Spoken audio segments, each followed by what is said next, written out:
Thank you very much for coming to this evening. My name is Manchat Yawara. I'm the director of the Institute of African American Affairs. I want to begin by thanking, foremost, Jaira Placid, who really put this event together. And I would like to do, I met a brilliant friend, Nicole Lapierre, and read her book, and I would like to do something about the book. And then that was it. She harassed everybody for me, including our most senior, most distinguished professor at the NYU, David Levering Lewis. You have to come, everybody has to come. So I want to thank Zaira Placid for that. I want to thank NYU also. It's kind of hard to go down my throat when I use NYU these days. I don't know why, but I want to thank NYU and the deans and all the offices for making this possible, for allowing me to do all these events without any restrictions or censorship. So I'm really happy about that. The event is actually really great because main reason is I like the book. I read the book and loved the book. And we had an event around this book in Paris at New Morning, which was almost a musical event. And I wanted to do something similar, but I couldn't do that at NYU because everything you have to do a year ahead of time for organization.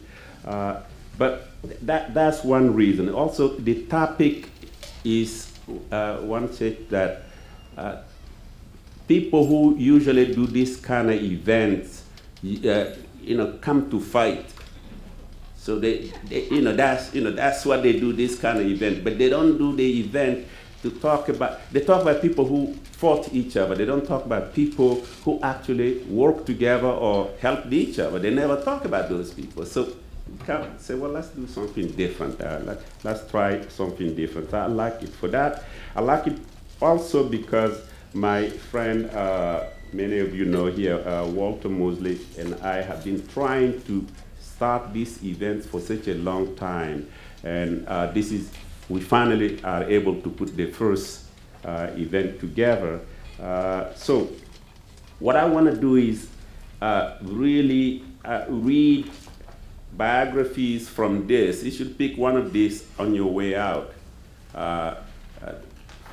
Read that, and then say one or two things about Nicole's book. And then I'd be happy to come back and say more about it later on if I have to.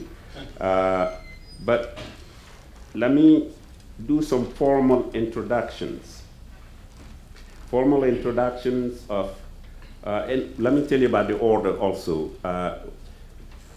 After I'm done, Walter Mosley is gonna come, make some, he thinks, he needs to speak better English than myself to put the things into perspective. He doesn't think I speak English, so So he's gonna come and, thought I knew I'd get him, okay.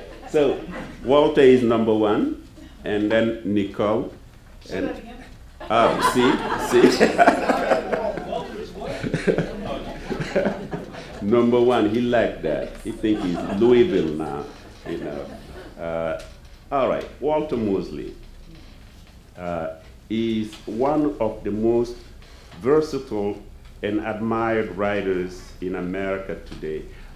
This is actually, this is not saying enough to tell the truth, but I just stick with this and then I say some improvisations later on. So let me just stick with this. He is the author of more than 30, it's actually 43 books. Okay, says here 37, this is probably Wikipedia. Critically acclaimed books, including the major best-selling mystery series featuring Easy Rawlings. In his most recent 12 Steps to Political Revelations, 2011, Mosley outlines a guide to recovery from oppression. First, we must identify the problems that surround us. Next, we must actively work together to create a just, more holistic society. And finally, power must be returned to the embrace of the people. His work has been translated into 23 languages. Well, I thought I spoke all the languages that he's been translated into. Man, 23 languages, and include literary fiction, science fiction, political monographs, and a young adult novel. And erotic. Oh no, this is Johnny Fry. Oh wow, okay, well, anyway. I don't know if you read that book, Killing Johnny Fry. I mean, after every 2 pages, I used to get tired. I mean, because it has so much sex in it. That's why Walter did it. It's an incredible book. You don't know Killing Johnny Fry? No. It's a university crowd, yeah. Okay. So, let me see, you mentioned that book, I start sweating. I'm a university myself. But anyway. His short fiction has been widely published, and his nonfiction has appeared in the New York Times Magazine and The Nation. He's also on the editorial board of the Nation, by the way, among other publications. He is the winner of numerous awards, including the O. Henry Award, a Grammy and PEN America's Lifetime Achievement Award. But really, this is a very good. But the thing about Walter, I mean, many of you, when I came to NYU, on my advisory board, I had Walter Mosley, I had Danny Glover, Clyde Taylor, Jane Cortez, and so on. And you know, these people who I never paid them, they just become faculty members. And this is one of the things about Walter, you know, the support has been incredible. Advice, some of our biggest events, like Black Genius, Walter went to see Norton and they gave us $150,000 to do the conference. So that's the sort of pool he has around. So, yeah. But I want to draw your attention to Walter coming back to the Easy Rolling Stories. There is a new one coming in May, Little Green.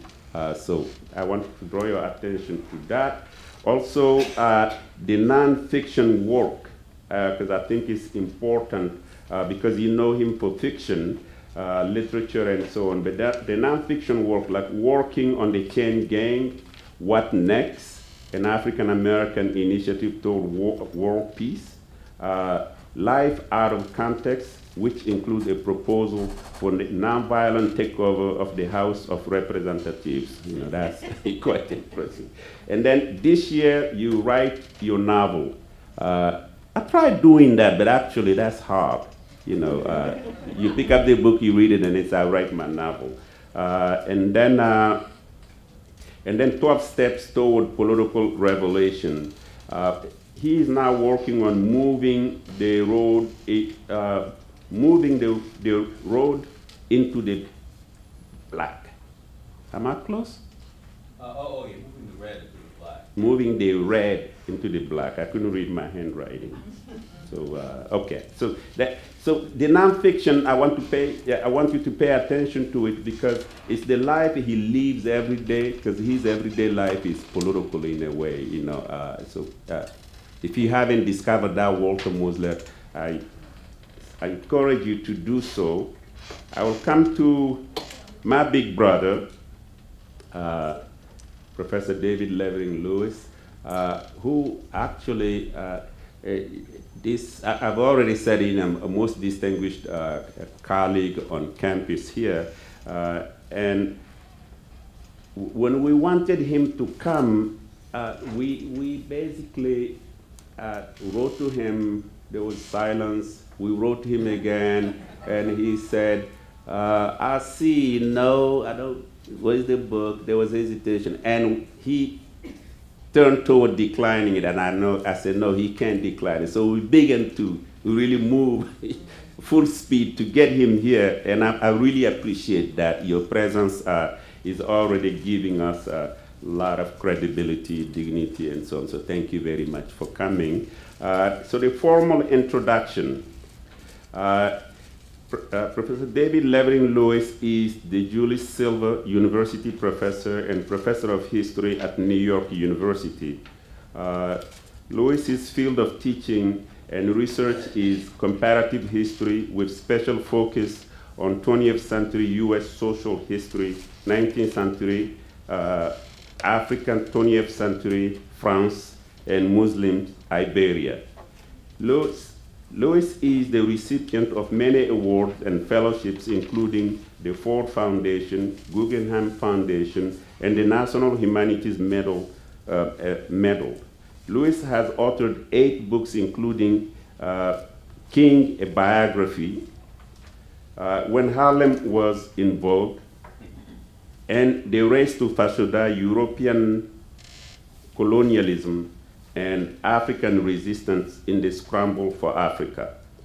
His 2-volume biography of W.B. Du Bois received the singular honor of being awarded the Pulitzer Prize for biography for each volume. Lewis's most recent book is God's Crucible, Islam and the Making of Europe. This is 2008, which has been translated into several languages, and he is currently at work on a biography exploring the life and times of Wendell Willkie. But one thing I did not know, I'm not a historian and I'm not terribly bright either. I didn't know he actually wrote a book on the Dreyfus affair. Yeah. I didn't know that. And that's a great revelation. That, you know, not a bestseller. It was not a bestseller. That's why I'm not terribly bright. You know, so this was 1974, right? Somewhere around 1974, he wrote a book like that, talking about this subject. And then God's Crucible, Islam and the Making of Europe, talking about the period of 570 to 1215. But also there is the Dreyfus book is called Prisoners of Honor, the Dreyfus Affair, 1974. So if you want to check this out, it could be quite interesting. Now, come to Nicole. Nicole, like Edwy Plenel, I met through Edouard Glissant. I remember he was one of the visitors here. And actually, I had been promising and threatening to invite her to NYU to talk about her work, and to also bring up the question of blacks and Jews, which in many ways is taking a configuration. It's like black studies in Europe. They take the American model and then they take it to Europe. And more or less, blacks and Jews' relation in France too is taking the same American model again. So the intelligent work coming out on the issue is really what Nicole is doing. This is what attracted me to her work as a serious intervention. So let me first talk a little bit about the official biography. Nicole Lapierre is professor of socio-anthropology at École des Hautes Études en Sciences Sociales in France. She's also director of research at the French National Center for Scientific Research, co-director of the journal Communication. And actually, Communication, the reason why I stopped, when I was a film student, Roland Barthes was writing in Communication, so all the best articles were being, Gray Mass, Roland Barthes. That's why I stopped a little bit. So this was a reference journal for us, and runs a collection of books in the humanities titled An Order of Ideas. Lapierre is the author of Cause Commune, des Juifs et des Noirs, edition stock, which traces the relationship between blacks and Jews in the 20th century over a range of contexts and regions. Her books include Changer de nom, it was Folio in Paris 2006. Another one is called Le Nouvel Esprit des Familles. And yet another one is Le Livre Retrouvé. This may be of interest to some people. Was also translated in Yiddish. Yes, man. Non? Alors, donc les notes sont fausses alors. Attends. Manuscript in Yiddish translation of Simba Gutman. That's probably manuscript of Yiddish, in Yiddish translation of Simba Gutman. Got it. Okay. Okay. And then there is another one called La Famille Providence, Trois Générations de Guadeloupe. Okay, this was in 1997. But I want to read just a little bit about the book. When I first read the book, I wrote to my editor, Lindsay Waters at Harvard. So I wrote him notes because every once in a while they ask me books in French that they should be translating. So, so if you can indulge with me, I said to dear Lindy, I want to tell you about an exciting book, Cause Commune, des Juifs et des Noirs by Nicole Lapierre Stock. The book is truly exceptional. One way of describing it is to say that it rereads Black Atlantic in a broader light, like Black and Jewish Atlantic. It looks at Black and Jewish relations, a subject almost taboo or forgotten in the US, with refreshing eyes. It posits that Blacks and Jews in modernity have always been seeking redemption, justice, and equality by pushing the American democratic system and by warning post-war Europe and US against racism, colonialism, which are the symptoms of die-hard Nazism. They wanted, therefore, to secularize the biblical promises of redemption into a worldly reality of equality. This is what the book is trying to do. Nicole Lapierre points out that Jews were continuing the defense of the Jewish cause by joining the Black struggle against discrimination. She shows the influence of Zionism on the Pan-Africanism of Black leaders such as Du Bois, Padmore, Blyden, and Garvey. Like Gilroy's Black Atlantic, she looks at the travels of men like Du Bois, Robeson, and the African American who married Jewish women and moved to the Soviet Union. This is something many of us do not know here. The book has fascinating chapters on the teamwork of Du Bois and Joel Spingham to found the NAACP, the relationship between Martin Luther King Jr. and Abraham Herschel around the issues of ethics and politics, and the March on Washington, and the role of Paul Robeson and his Jewish wife in the Soviet Union. Blacks and Yiddish music are discussed to reveal the common threads between Yiddish and Black spirituals and the longing for home and identity. Actually, in the book, this is really the best part for me, talking about Yiddish and Black music. It's really a wonderful moment in the book, the spirituals and so on. Very inspiring. Finally, she looks at the conversion of some Blacks to Judaism, i.e. Julius Lester and so on. Some of you may know about this. The book is very good in discussing how Blacks and Jews went from the politics of integration to cultural nationalism and Zionism and to Pan-Africanism, to Zionism and Pan-Africanism. The arguments are that men like Du Bois, by traveling and seeing the Jewish ghettos of Warsaw, are better able to understand the US Black ghettos in New York and Chicago, and thus get out of their provincialism. Jewish rabbis like Abraham Herschel and on the other hand, believed that African Americans were a gift of God to America because they offered the challenge to achieve true democracy and equality. James Baldwin's argument that Blacks are resentful of Jews because they have become white is also well analyzed. For Nicole Lapierre, the resentment is a product of the commonality of struggles and goals, the proximity and ambivalence of Black-Jewish relations. There are brilliant discussions of Sartre's writing on the Jewish question and his famous introduction, Black Orpheus, Senghor's book, The Anthology. Césaire's resignation from the Communist Party is amply discussed, along with Fanon's challenge to Sartre on the question of race.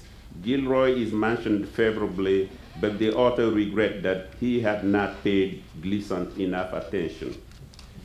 When I read the book, I was so excited that I promised the author that I would write you right away, which I did to my editor, Harvard, who couldn't come to this event. And then I say other things that I'm embarrassed to read, and so on. But it's a testament to the greatness of the book. What I want to do now is to officially begin the event. And I had promised myself to, I was resisting, but let me do it anyway. I wanted to read something that Fanon wrote in 1952. So, there are two things, but I'll spare you one and just read one. I think they're both very important, but let me see if I can read one of those. He's talking about blacks and Jews. The Jew and I, since I was not satisfied to be racialized by a lucky turn of fate, I was humanized. I joined the Jews, my brothers, in misery and outrage. At first thought, it may seem strange that the anti-Semite's outlook should be related to that of the negrophobe, I don't know, negrophobe.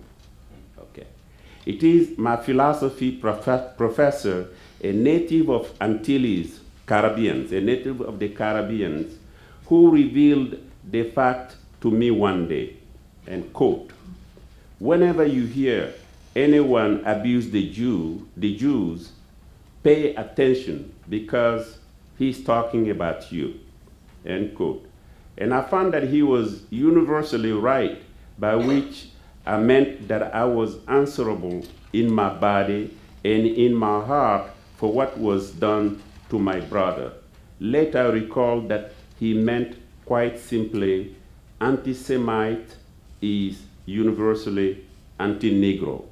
So I wanted to read something also about, I'll spare you that, but I just want to summarize it. Read the other piece. You want me to read the other piece? They're more exciting. Why don't I come back and read it? I'll come back and read it because it's really good, because it's generally about, people accuse Jews for money and they accuse blacks for sex. The blacks have the long penises and Jews have the banks. So it's in this book, yeah. I read it later, but let me get my friend Walter Mosley.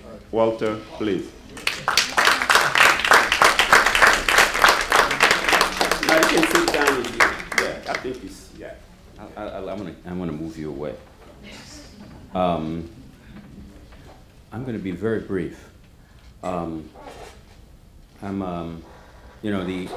When Monty asked me to come and talk about this, I couldn't really say no. I couldn't say I didn't know anything about it. So I said, all right, I'll come. And I think where I'm going to come from is a pedestrian place about blacks and Jews and something else.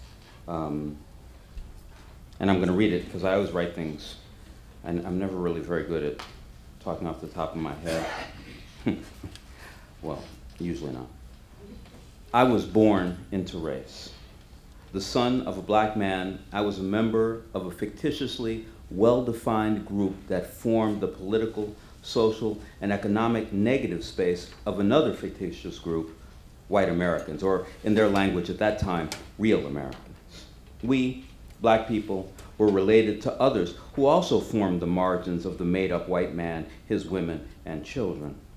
These others in Southern California were mainly people of Asian and colonized Hispanic descent, all of us defined by physical traits that included a vast palette of coloring, facial characteristics, imagined genital endowment, musical proclivities at times, and accents. Brainwashed by this notion of my place in intellectual, spiritual, and economic culture, I embraced my false identity and at the same time railed at the injustice foisted upon my peoples. This identity was so powerful among me and mine that when I asked my father if he was afraid when he was drafted into World War II, he said, no. And I said, why not? And he said, well, you know, I thought it was a war between Germany and the Americans. And I said, it was. He said, yes, but I didn't know I was an American. I was in Europe, and I just thought that if the Germans came up to me, I'd put my hands in the air and say, the Americans are over there, and point at, you know, the segregated army, the white part of the army. And then the Germans started shooting at my father. And that shooting at my father convinced him that he was an American. That moment, he realized that he was an American. My revelation came later while being interviewed about one of my books. The radio journalist asked me how it felt to be born and raised in America with a white mother and a Negro father. I said that my father was a black man from Louisiana, my mother was a Jew from the Bronx. Which of these did he think was white? My ancestors, I said, were marginalized because of their so-called race and forced to live in ghettos. They were hung and burned, beaten and tortured, raped and vilified for everything from their accents to their sex. My ancestors, I said, all of them, from both sides of my family tree, were the victims of racism. None of them were what you would call white people. When I turned 13, my parents gave a big party and invited both sides of the family. Everybody was there. There was 6'5" Hollister Fontenot and 4'11" Chaim Zattel, each of them the funny men from their clans. They stood in a corner making jokes. My cousin Alberta Jackson from Houston, Texas, and Fanny Abramovitz from Latvia sat side by side talking about food. We were all the same people because we were all family. Years later, I was talking to a young rabbi at City College here in New York. I mentioned to him during our friendly conversation that I was also Jewish. I noticed that he didn't question my claim, and I asked him later, why not? And he said, who would lie about that? I love my identity, and at the same time, I know it's a fallacy. This misconception has historical roots. It comes from the Europeans who came to the Americas and found themselves between the red people who claimed the land that they wanted to settle and the black people who they needed to work this stolen land. It comes from the Christian colonization of Europe and baby Jesus rebelling against Father Moses. My racial identity is a weapon that I use to protect myself and that is used against me. Me and my people have some good war stories, but lately I've become a proponent of disarmament. The negative space that defines Jews and blacks is made up by the fictitious white man, a Christian descended from Europe. What I would like is for him to lay down his weapon of race and culture, the elements of which make up the politics of my identity. I want my cultural history to be one of aesthetics, not bloodshed, domination, and racial extermination. Thank you.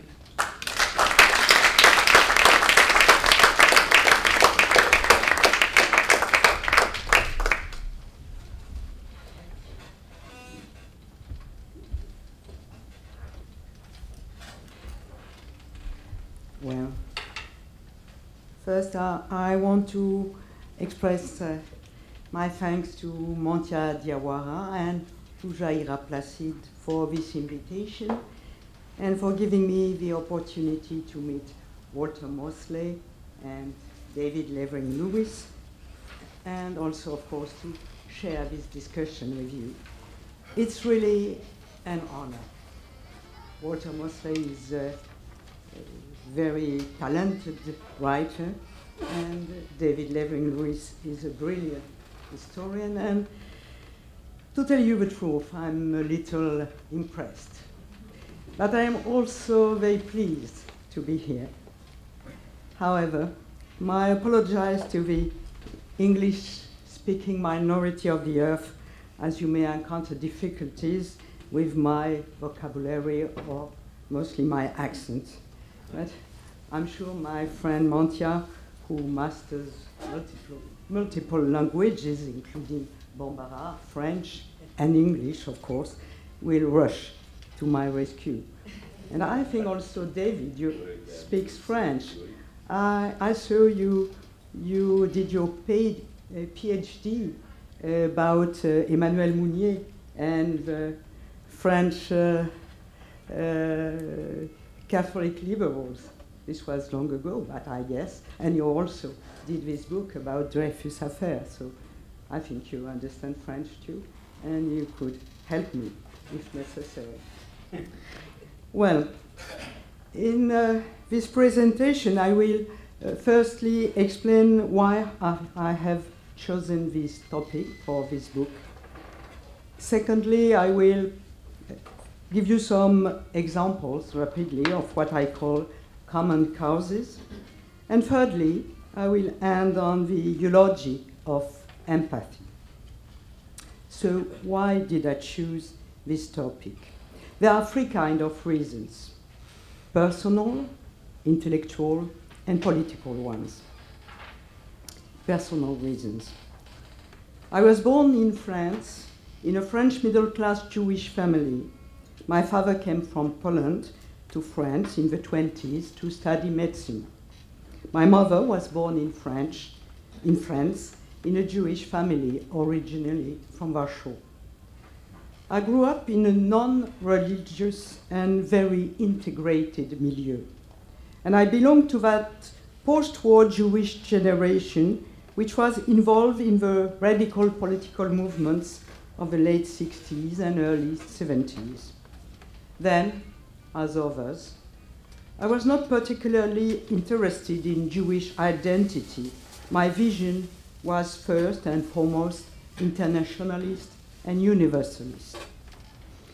But in the 80s, as many others, you know, I always consider myself as a very common sociological specimen. I became conscious of the fact that my knowledge of Jewish culture and Jewish memory was very poor. And I decided to study precisely the gap in transmission between my parents' generation and mine, born after the persecutions in Europe. I wrote a book on that question titled The Silence of Memory. So this is, I should say, the Jewish side. Now regarding the black one. At that time, I was married to a man whose father was native of Martinique. So our son has black and Jewish ancestors. And my links with French West Indies are still deep through friendship. For example, the friendship with Edouard Lisson, which was mentioned by Mantia, through my family, but also as a result of my research there, especially in Guadeloupe. Intellectual reasons. During my work from one book to another, even if the topics were different, I followed the same idea, the same theme, maybe the same obsession, which is the deconstruction of what I call the logic of place. According to this logic, each one has an assigned place, an assigned identity, according to the origin of a religion, of a skin color, of a social hierarchy or whatever. Sometimes it's a claimed place, a claimed identity, but the logic is the same. Stay at your place, don't move, mind the border. On the contrary, I'm convinced that biographic mobility, migration, exile, or social mobility, for example, enriches experience and enriches thought.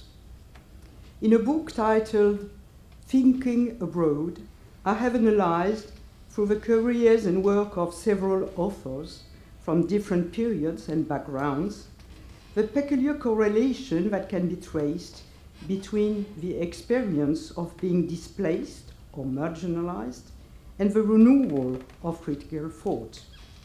In other words, the epistemical privilege of the stranger. a privilege due to his need to examine closely what is obvious for the majority. In this book, which can be considered as an eulogy of displacement, among the authors were German Jewish thinkers of the beginning or the middle of the 20th century, like George Simmel, Walter Benjamin, or Siegfried Kracauer, and African American theorists and writers like Du Bois or Richard Wright, for example. In Richard Wright's fascinating novel, The Outsider, I analyzed the relationship between Cross Damon and Ellie Houston. Damon, the hero, is a black man full of anger and fury who changed his life and identity and became a lonely and desperate murderer. Houston, the district attorney, is Jewish and hunchbacked. As Izzy Rawlins, the black detective, and Saul Links, the Jewish one, in Mosley's novel Black Betty, these two men are outsiders, even if the second is the representative of the law. They confront and understand each other, because both have what Du Bois calls a double consciousness. So, in a way, the theme of common causes is in the continuation of some analyses in this previous book, Thinking Abroad.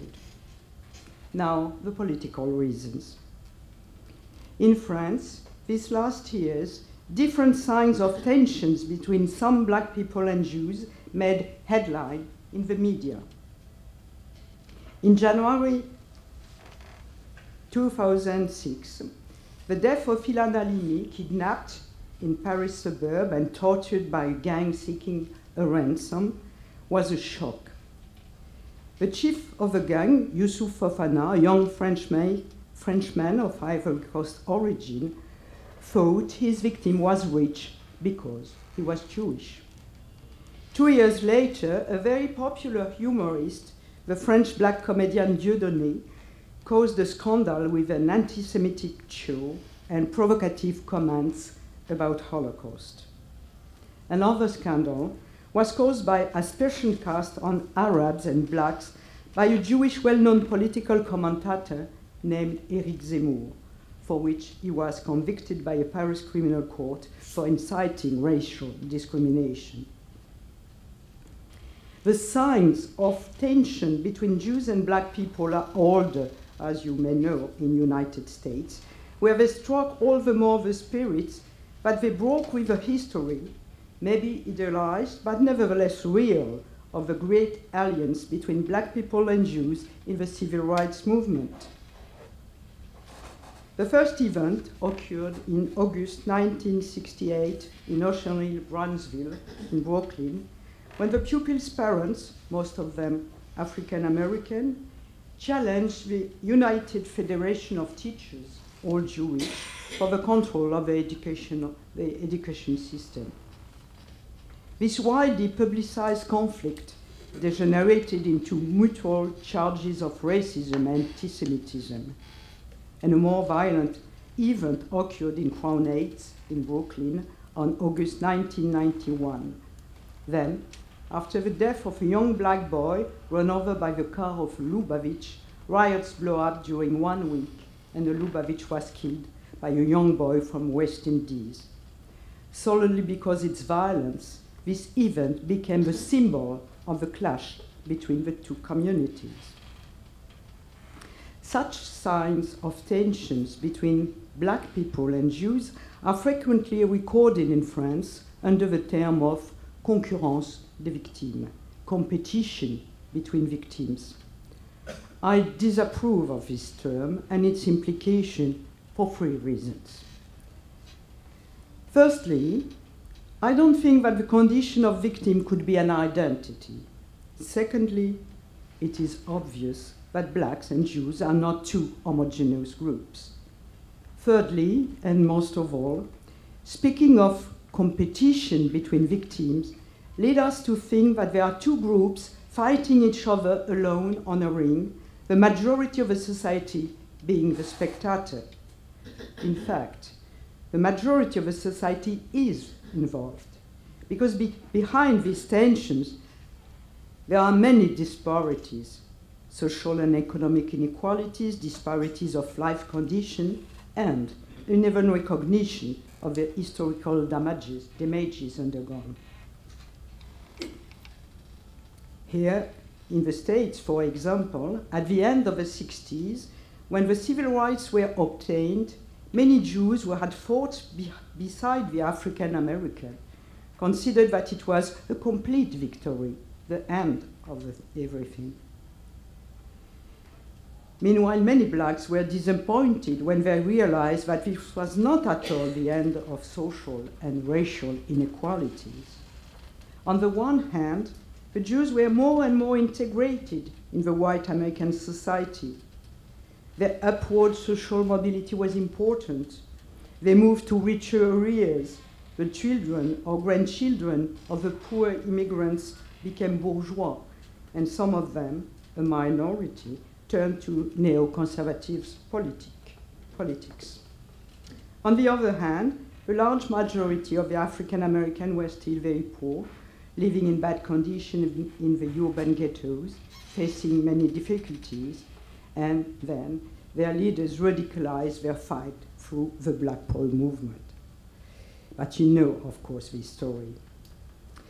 In the States, as in other countries, two other factors have increased the tension.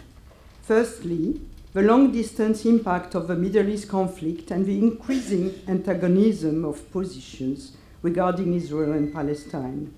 Secondly, the importance granted to the Holocaust these last years in the Western world. It has become the paradigm of crime against humanity. The commemoration of the Holocaust has taken, since the 90s, a very important place in the public space of some Occidental countries. Many institutions, public or private, national or international, are dedicated to it. So the Holocaust memory is now a model, a reference for all memories of historical prejudice, for better and for worse. The better being the solidarity, the worse the competition, amplified by inequalities. It is the case in France, where the Holocaust memory, named Shoah after Lanzmann's film, is widely celebrated, but where the colonial past is not easily revisited. And also a country where the colorblind principle of the Republic hide a blindness about the reality of discrimination against visible minorities, in other words, blacks and Arabs, whose families came from the former colonies. In short, distinctions between some Jews and some blacks, and not all the Jews and all the blacks as homogeneous groups, concern the whole society and the way each society treats the various minorities and also recognize their past. It is very important to underline that, and it is very important as well to recall today how some blacks and some Jews in various countries and various contexts have fought together against racism, have created things together in music or literature, had shared ideas and theories. The idealistic, creative, and political alliance between blacks and Jews is the purpose of my book, Common Causes. I tell the story of individual men or women of conscience who found the oppression and humiliation of others unconscionable. For mystical or progressive or conceptual or sentimental reasons, these outstanding individuals refused to be consigned to their ethnic pigeonholes. They pushed back ethnic boundaries, blurring the dividing lines between communities and mixing their memories, though without diluting them. I retrace the history of comradeship between blacks and Jews two communities that had long been confined to their respective ghettos. During the first 3 quarters of the 20th century, some of them stood together all the way from the Pacific to the Urals and down to South Africa. I recall, for example, the story that Levering Lewis knows much better than I, the friendship between two pioneering American progressives, W.E.B. Du Bois and Joel Elias Spingard, two leaders of the NAACP. Both members of a privileged and high-educated elite, they shared a common passion for the great German poet Goethe. They had in common the idea that their duty and their interest facing racism and nativism was to fight for the emancipation and even the assimilation of their people. And they shared the same idea, the promise of a real, effective democracy in America. At the beginning of the 20th century, they have opened the way of the civil rights movement. Half a century later, this alliance was to culminate in the anti-segregation march, the famous one, from Selma to Montgomery, undertaken by two men who, as one said, prayed with their legs side by side, Rabbi Abraham Eshel and the Reverend Martin Luther King. Running through some of the stories is the red thread of a communist ideal of a society stripped of inequalities and racism, on which a great many Jews and many blacks had pinned their hopes. Paul Robeson was one of them. He was invited to Moscow in 1934 by the film director Sergei Eisenstein. The latter wanted to make a film about the Haitian Revolution entitled Black Majesty, in which Robeson would play the role of King Christophe. The film was never made, but Robeson was enthusiastic after his first visit to the USSR. He admired a country in which racism appeared to have been banned. At the end of his trip, he declared to Eisenstein, quote, "Here, I'm not a Negro, but a human being. Here, for the first time in my life, I walk in a full human dignity." After this first visit, he returned many times to the home of socialism before and after the war. On 14 June 1949, he was invited for 150th anniversary of the birth of Alexander Pushkin, as you know, the most famous of all Russian poets, and great-grandson of a black slave adopted by Peter the Great. During his concert in the Tchaikovsky Concert Hall in Moscow, he sang a Yiddish song and spoke emotionally of the deep cultural links between American and Russian Jews. And he said that through the song, he wished to pay homage to his friends, Solomon Michoels and Itzik Pfeffer.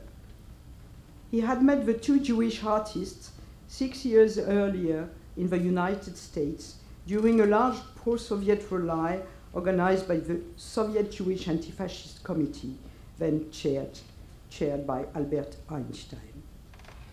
Back in 1943, the situation had, of course, been completely different, as the USSR and the United States were on the same side against fascism. Solomon Michoels, a renowned actor, was the director of the famous Moscow State Jewish Theater. Itzik Pfeffer was a Yiddish poet who had been officially recognized and promoted by the state.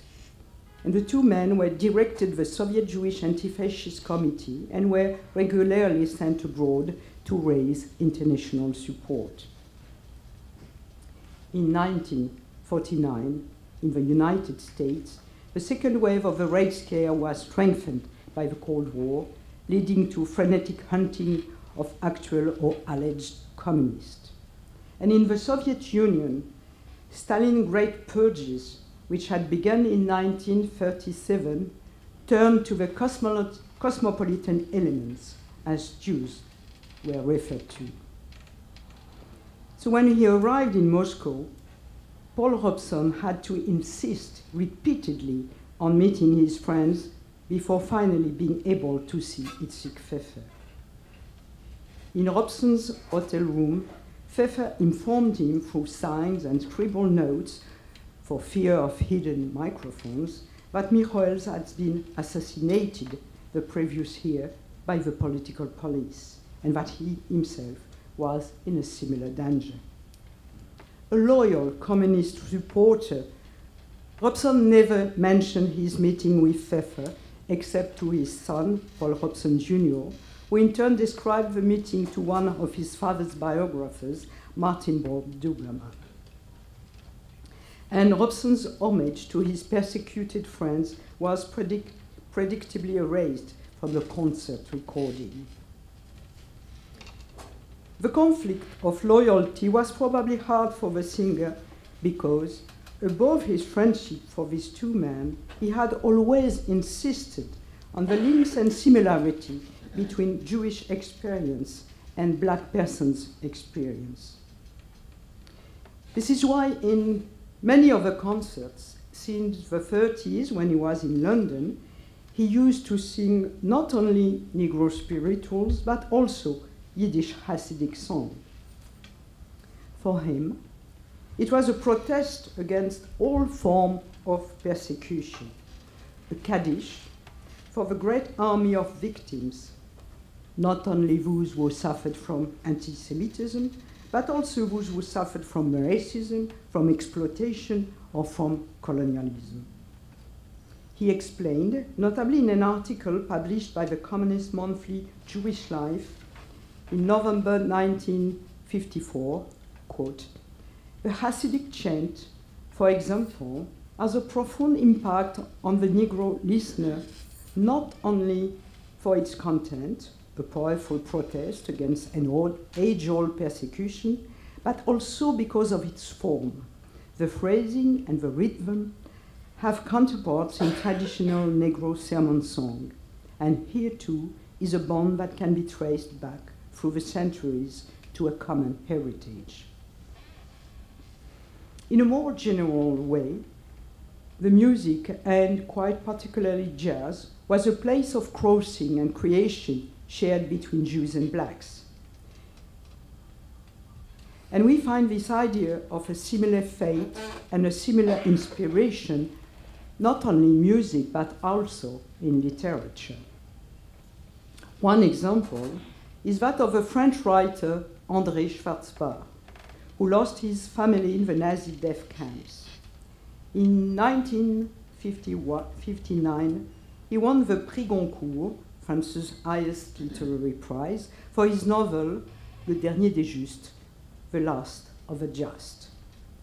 A novel considered then as the first one on the subject of the fate of the Jews through the centuries.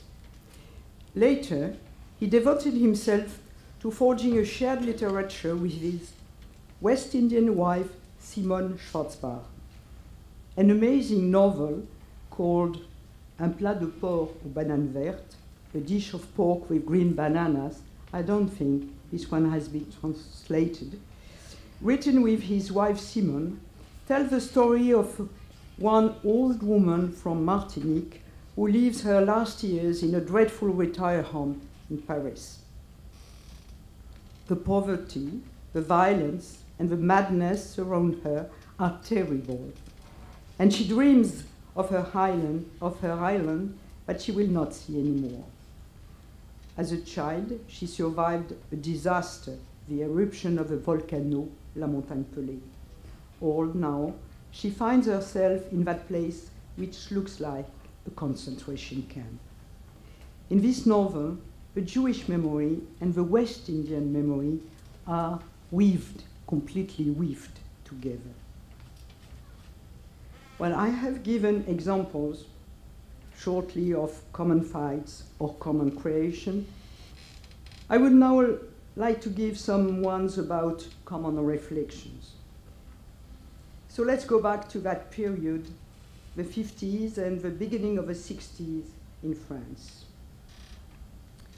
Paris, then, was a meeting point for black artists and African leaders of the independences in Africa around the journal Présence Africaine. Then, the anti-fascism fight was very close in time to the anti-colonialism fight that was developing. So, at that time, it was conceivable to link colonialism and fascism, racism and anti-Semitism, the black question and the Jewish question. In his discourse on colonialism, Aimé Césaire, in 1950, Aimé Césaire describes Nazism as a boomerang effect of the moral corruption of colonialism in Europe.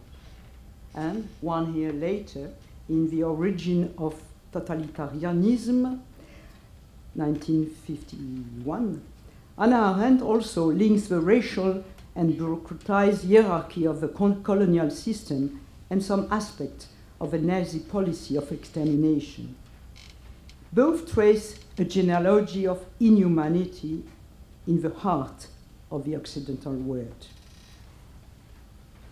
And 1 year later, 1952, in Black Skin, White Mask, which Montia had just quoted, Frantz Fanon engages Sartre's essay, The Antisemite and the Jew, in order to demonstrate both the sameness of all kinds of prejudice and the differences between these two, as he said, brothers of misfortune. Mainly because racism directed towards skin color is unescapable and immediate in a way that is different from anti-Semitism. But essentially, Fanon agrees with Sartre's thesis that the source of inferiority is not a result of natural order of things, but a consequence of a racist assertion. As Fanon says, it is the racist who creates the inferiorized, as, according to Sartre, it is the anti-Semite who makes the Jew. But on another hand, Fanon criticized Sartre in Black Orpheus and said that he, quoted, destroyed black impulsiveness through the written history of the negritude and its overtaking. To conclude, I would pay a recent tribute to empathy. The notion of empathy is not, or not only, emotional. It is mainly intellectual. It is the capacity to adopt the point of view of the other, to share his experience, changing place, putting ourselves for a moment in someone else's shoes, not only enables us to get closer to understand one another, it also enables us to reassess our point of view. And that, it seems to me, is the most important and useful thing, especially these days in a world of gatekeepers. So let me end with 3 quotations of men who were friends, who were together at the Second World Congress of Black Artists and Writers in Rome in 1959. 3 men who have enhanced the sense of empathy and the hospitality of remembrance. André Schwarzbach, quote, "The essence of dialogue lies not in universal ideas shared by interlocutors or in ideas we may have of each other, but in the encounter itself, in invocation, in the power of the self to say thou." Frantz Fanon, "Has not my freedom been given to me in order to set up the word of the you?" And our great friend, the late poet Édouard Glissant, "If we want to share the beauty of the word, if we want to show solidarity to its sufferings, we must learn to remember together." Thank you.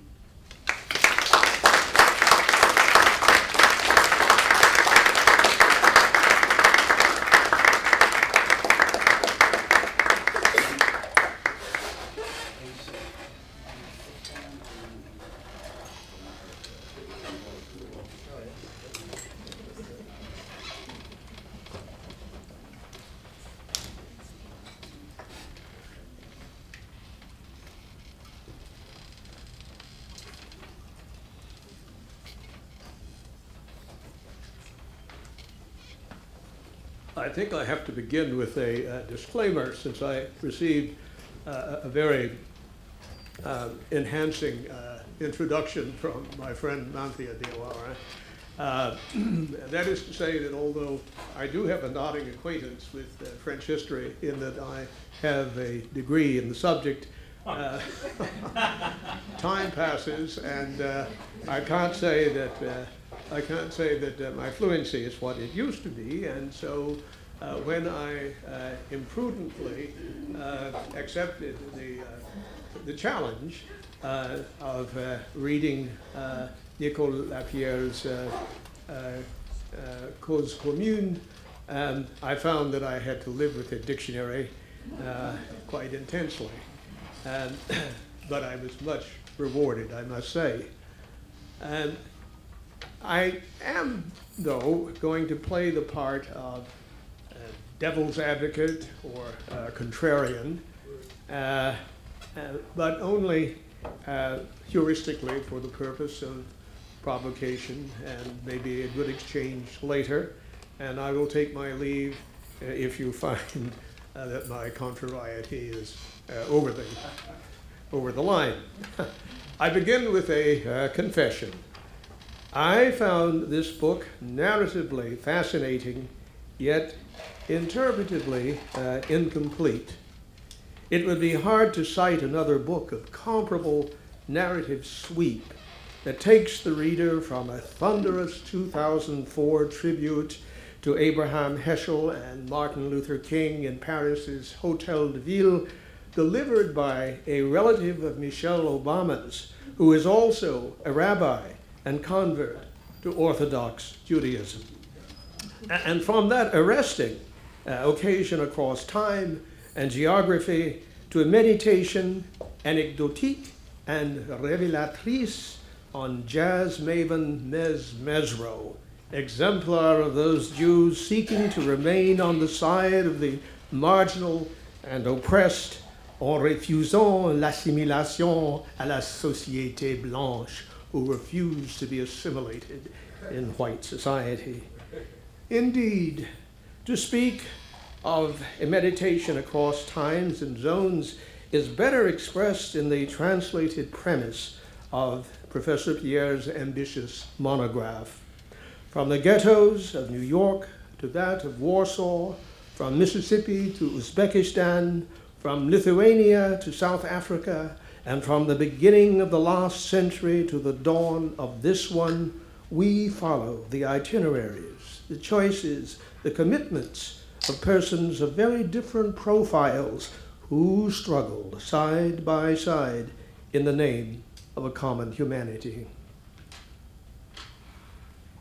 Catching a breath, the reader relives the high points of Black and Jewish civil rights struggles, epitomized by the martyrdom of Cheney, Goodwin, and Schwerner in the Mississippi Freedom Summer, of Dr. King and Rabbi Heschel on the long, triumphant march from Selma to Montgomery. But well before the civil rights high noon of the late 50s and early 60s, Professor Pierre deploys that early 20th century landscape of similarity and solidarity described by Du Bois's pivotal 1911 Crisis magazine article entitled Allies. They are our best friends, he wrote, and we rejoice seeing them escaping the ghettos that the Negroes have just begun to enter. They will light the future path. Enter the German Jews into leadership roles in the new NAACP in the wake of Leo Frank's lynching. May I say that the book's many pages devoted to Du Bois's intellectual saliency and to the cultural breakout of the Harlem Renaissance give a fine Cartesian conciseness to these subjects without the bibliographic benefit of two of the major English language works on these subjects. Full justice, as well, does Cause Commune render to the hurtful, heated controversies acidly recalled in Murray Friedman's 1995 book, What Went Wrong? Ocean Hill, Brownsville, Black Power ostracism of white comrades, inner city, anti-Semitism, quotas. Martin King explained the phenomenon as unique to the northern ghettos, but as Pierre notes, James Baldwin's explanation in the New York Times Magazine was consummate. Blacks are anti-Semitic because they are anti-white. So it seemed they were after King's assassination and during Nixon's benign neglect. Not all, to be sure, as Julius Lester's eloquent conversion writings remind us. Le Rouge Fil, Pierre's red thread section, is a virtual pinata of personalities and anecdotes. Paul Robeson in the USSR, Michael and Pfeffer, just spoken of, the executed Soviet Jewish artists, Max Jurgen and the Council on African Affairs, Du Bois again in Russia. A section rich in detail and about which more should be said later this evening. Two of the Russians of black Jewish parentage this book features, Lily Golden and daughter Elena Kanga, are persons I had the unforgettable opportunity to meet while in the old Soviet Union. Lily, daughter of a Tuskegee Institute black agronomist who emigrated with his Jewish wife to develop Uzbekistan's massive cotton production, worked in the African Institute of the Soviet Academy of Sciences as a researcher when we met in 1988. She claimed a role in urging Du Bois's successful proposal for an African Institute to Khrushchev during a Kremlin meeting in 1959. And in fact, she did. It is really an untold story. Ivan Petikin gets great credit. He was the head of the African Studies Division and the wife of a major spy who chaperoned W.E.B. Du Bois during that meeting with Khrushchev, also, of course, were instrumental. But it was Lily Golden who said, this is your opportunity. Press Khrushchev. You won't have another chance after the great march past that cold day, and Khrushchev, red-eyed and fortified by vodka, listened attentively, and so the Institute of African Studies in the Soviet Academy of Sciences took place. Lily's daughter, Elena, was a journalist when we met in the Soviet Writers' Union. She was already a celebrated translator who translated for Nancy Reagan during Russian visits to Washington. They were among the stars of Glasnost at the time. With such a plenitude of material, there are nevertheless significant commonalities that are missing from Professor Pierre's large, vivid tableau.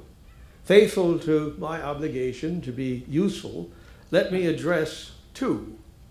One, although it is well known that Julius Rosenwald, chief stockholder of Sears Roebuck and Company, was a generous supporter of Booker T. Washington's Tuskegee establishment, and also generally remembered for the Rosenwald Fund that financed much of the South's Negro public school construction until the Great Depression.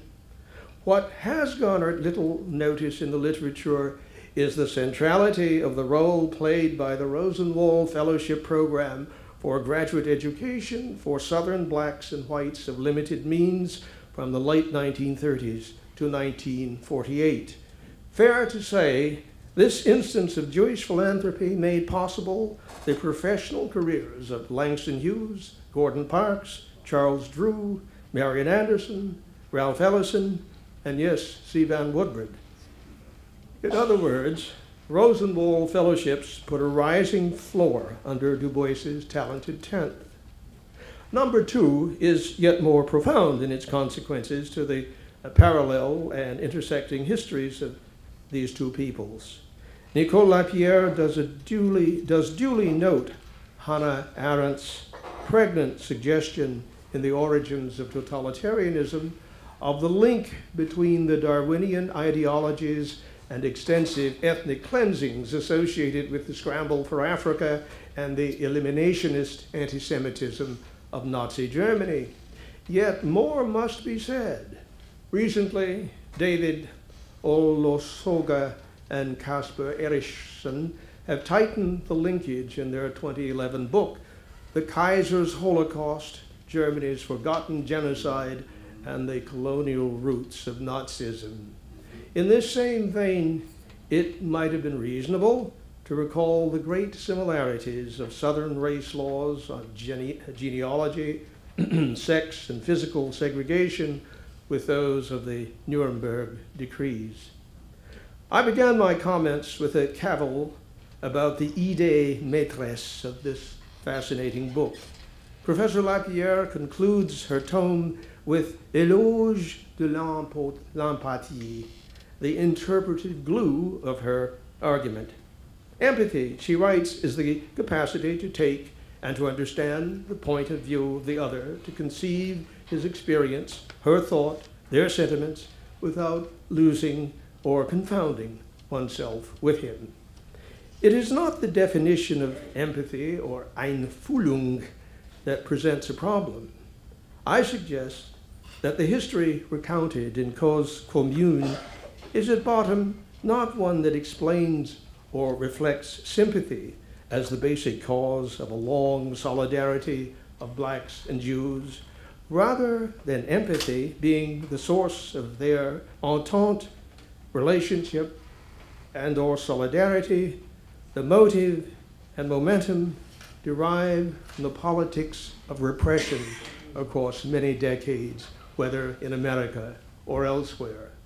To devote myself to quote myself in a problematic journal article written 25 years ago, Parallels and Divergences, it seems evident that what Jews and blacks principally shared was not similar history, but an identical adversary, as James Baldwin suggested, a species of white Gentile.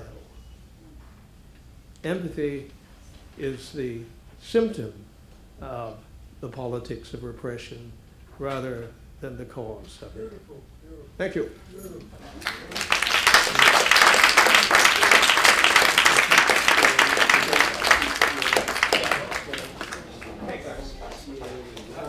Thank you, sir. Your chair's a little too high. We need a shorter chair for you.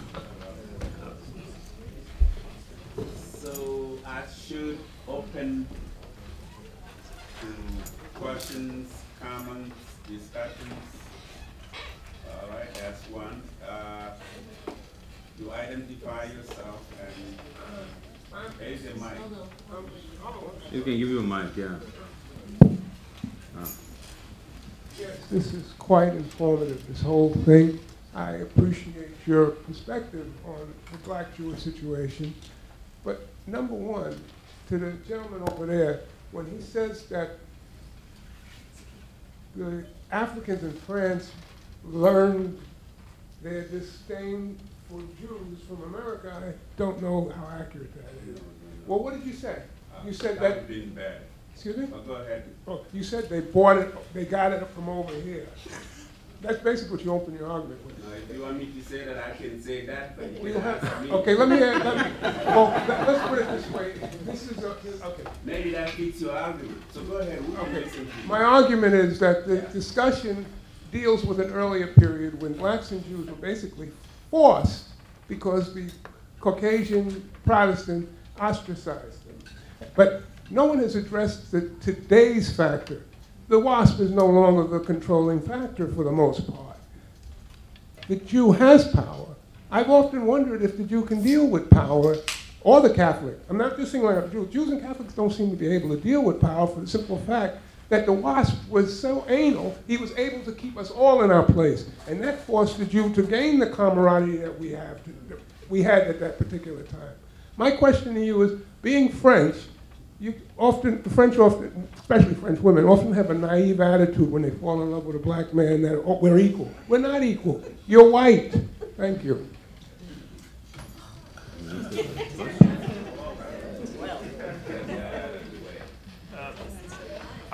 it seems to me that that is exactly a salient point made by Professor Lapierre, that there came a point when Jewish integration, success, advancement, self-betterment put a gap between them and us.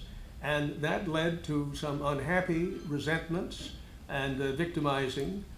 Martin Luther King said that it had to do with Jewish storekeepers in the ghetto, and James Baldwin said no, it had to do with the fact that Jews were simply being blamed for being like white people. But that was... No, I wasn't speaking, man.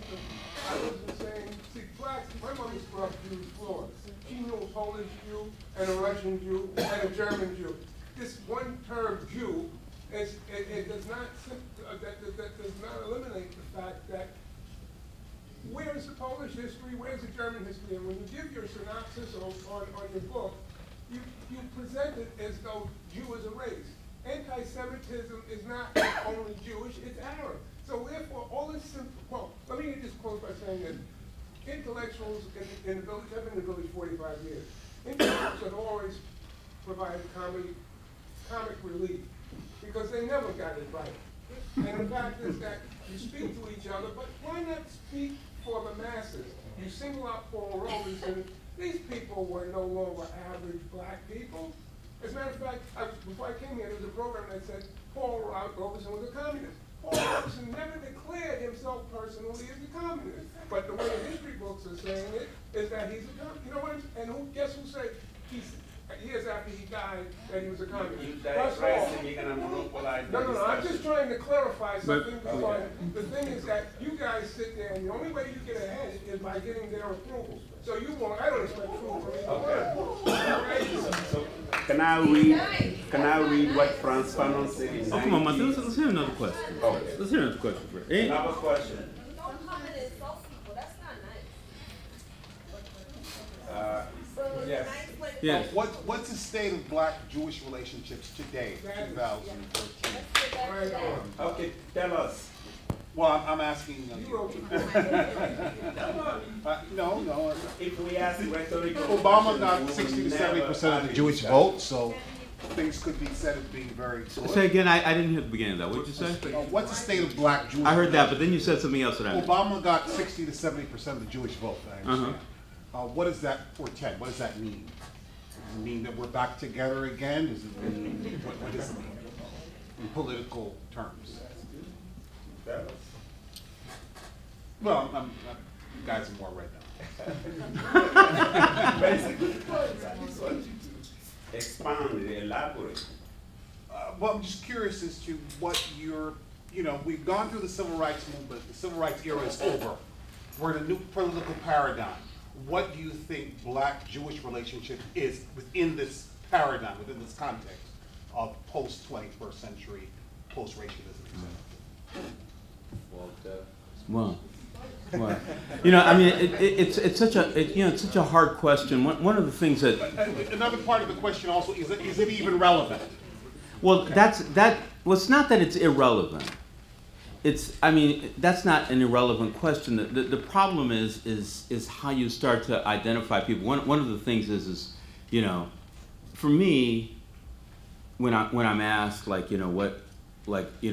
how could you solve racial problems in America, and for me it's always like, well, if white people finally realize that they're not really white people, and that that they're not really this race that they think they are, and embrace that notion, then the whole idea of racism falls apart. The notion of being black, what's a black person? What's a Jewish person?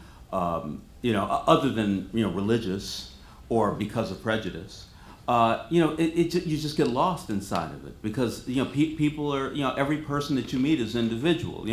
Yes, I'm sure that that there are some naive French white women. I'm sure there's some very sensible, intelligent, and having common sense white women in France.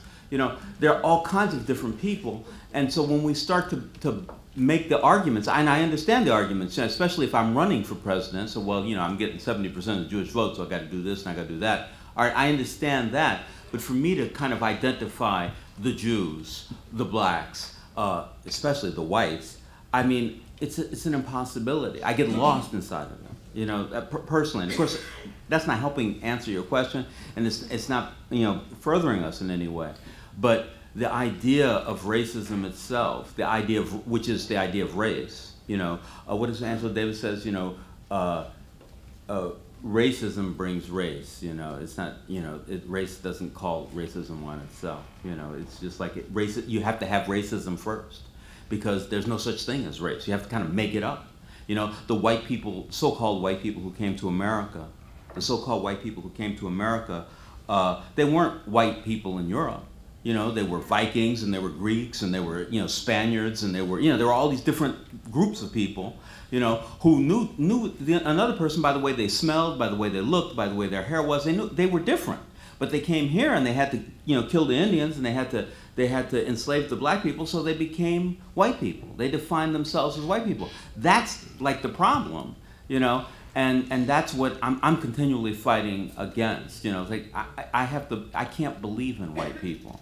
You know, their fictitious belief in themselves is what causes me and so many other people problems. But it's not real. Well, and I think I certainly would second Walter's point about the enormity of the question, or the implications of it, about the state of relations between African Americans and Jews, or people of color and Jews today. And I suppose it is more helpful not to address it in terms of culture or race, but in terms of interests. And if that's the case, overwhelmingly the interests of many Jews and of blacks coincide. That is to say, the enemy is still there, however shape-shifting he may be or she may be. And to put it in such a simplistic way that it's rather disgraceful, you might say that both Jews and us, by force of necessity and circumstance, accept and embrace modernity. And that is to say that they and we can live with a heterogeneous republic.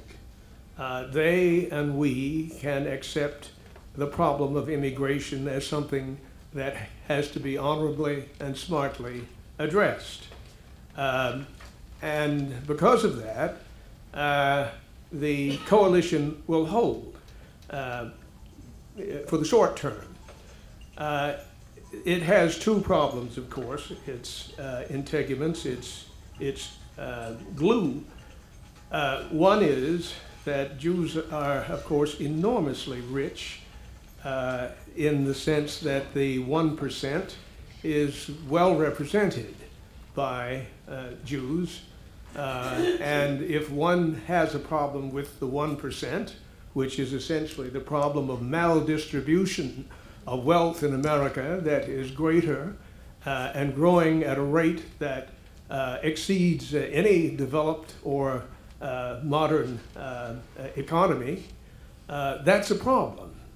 And I guess one would have to say that the people at Goldman Sachs may not be the people we're going to want to dine out with or go to the same ballot booth with. The other tension is that since the great tradition of the civil rights Jews was one of democracy and inclusion and justice and universal values, when one looks at the Middle East, Jews have a great problem. It is embarrassing, it is awkward, and it is worsening.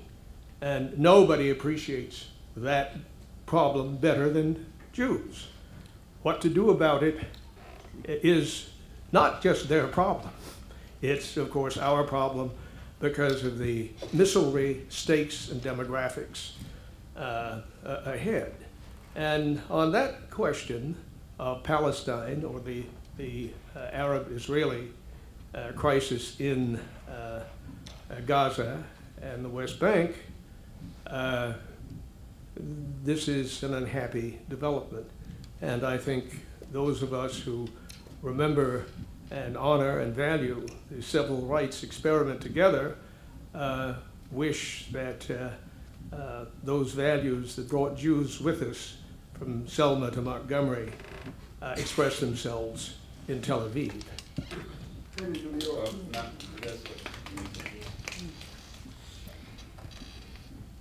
Yes, I would like to say a few things. Forgive my English, that's important. To answer to David, and it's also an answer in the debate, this question of, you said Jews and blacks had basically common interest.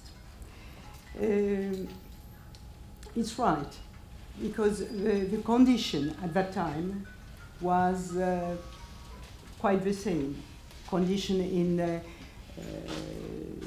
social condition with the masses, the Jewish masses coming from Eastern Europe, and they were members of workers. They were in the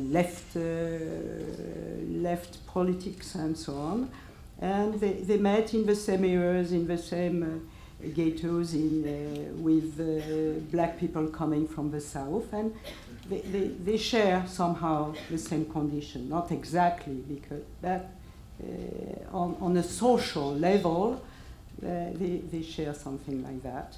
And their elites, as I say, shared also the same interest to fight against racism and nativism and so on. They share also same ideals. We can say only they have same conditions and same, how would you say, same adversaries. No? Adversaries. They share also same ideals. So now they don't share same condition, of course. This is obvious. So if we have only, let's say, mechanical interpretation of history, if you don't share the same condition, so you will never fight together. I'm not sure of that. I think so, and I don't like to speak of the blacks, the Jews, as I said, as a homogeneous group. But I think some of each communities can share same ideals, can share same political purpose, and can continue to fight together. If you are Jewish, you are not, for example, you are not necessarily on the position of Israel. I'm not at all. I think it is a shame. And so it's important not to have this idea of, I don't think there are ways, I don't think everybody is determined by his identity, social identity, racial identity. If everybody is determined by his identity, nothing will change in the world. So this is why I'm talking about ideals, about empathy, because if not, nothing will change, never. All will be a mechanical reproduction. You know, it's very difficult to, when you start, I mean, because when you start saying, the Jews or the blacks or whatever, it's problematic, and I just want to say two things which don't really seem to be together, but I think they are together. Number one, there are a lot of Jewish Israelis who don't want the Palestinians to have a state. I mean, a lot. That the idea that all Jewish Israelis are against the Palestinians is just not true.